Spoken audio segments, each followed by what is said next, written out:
Un homme riche et son fils aimaient collectionner les tableaux d'art très rares. Ils avaient tout dans leur collection, de Picasso à Raphaël en passant par Rembrandt. Ils s'asseyaient souvent pour contempler les grands tableaux d'art. Quand le conflit au Vietnam éclata, le fils partit pour la guerre. Il était très courageux et mourut dans la bataille en sauvant un autre soldat. Le père fut avisé et fut profondément affligé par la perte de son seul fils. Environ un mois plus tard, juste avant Noël, quelqu'un frappa à la porte. Un jeune homme se tenait à la porte avec un large paquet dans ses mains. Il dit « Monsieur, vous ne me connaissez pas, mais je suis le soldat pour qui votre fils a donné sa vie. Il a sauvé beaucoup de vies ce jour-là. Et il était en train de me transporter lorsqu'une balle l'a touché au cœur. Et il mourut instantanément. Il m'a souvent parlé de vous et de votre amour pour l'art. » Le jeune homme lui tendit le paquet. « Je sais que ce n'est pas grand-chose, je ne suis pas vraiment un artiste, mais je crois que votre fils aurait voulu que vous l'ayez. » Le père ouvrit le paquet. C'était le portrait de son fils, peint par le jeune homme. Il regarda fixement avec crainte la manière dont le soldat avait capté la personnalité de son fils sur la peinture. Les yeux de la peinture ressemblaient tellement à ceux de son fils que le père ne put retenir ses larmes. Il remercia le jeune homme et offrit de le payer pour la peinture. « Ah non, monsieur, je ne pourrai jamais rembourser ce que votre fils m'a fait. C'est un cadeau. » Le père accrocha le tableau à l'entrée de sa maison, et chaque fois que les visiteurs venaient à sa maison, il les emmenait voir le portrait de son fils, avant de leur montrer les grandes œuvres. L'homme mourut quelques mois plus tard. Il eut une grande vente aux enchères de ses peintures. Beaucoup de riches collectionneurs se sont déplacés pour cette vente, attirés par ces grandes peintures, et aussi pour avoir l'occasion de s'en procurer au moins une. Devant le commissaire-priseur, sur une plateforme, reposait la peinture du fils.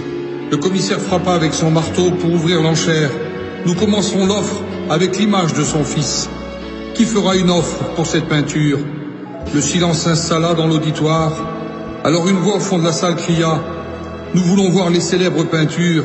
Passez celle-ci, s'il vous plaît. » Mais le commissaire-priseur continua « Est-ce que quelqu'un fait une offre pour cette peinture? Qui commencera l'offre? 100 $, 200 $? Une autre voix en colère cria « Nous ne sommes pas venus pour voir cette peinture.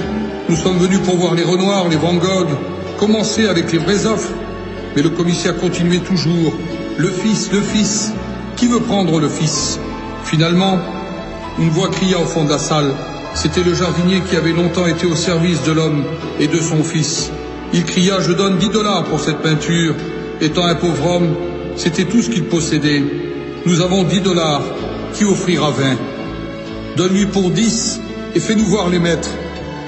La foule était en colère. Ils ne voulaient pas la peinture du fils, mais ils voulaient un investissement plus grand pour leur collection. Le commissaire frappa de son marteau. Allez, une fois, 2 fois, vendu pour 10 $ à ce monsieur au fond. Alors un homme de la deuxième rangée cria « Maintenant, laisse-nous voir la collection. » Le commissaire posa son marteau. « Je suis désolé, dit-il, mais l'enchère est terminée. Qu'arrive-t-il avec les autres peintures alors ?» Le commissaire dit « Lorsqu'on m'a demandé de conduire cette enchère, on m'a aussi donné des conditions secrètes dans sa volonté.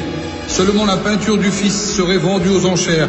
Celui qui achèterait la peinture hériterait du domaine entier, y compris les peintures. L'homme qui a pris le fils obtient tout.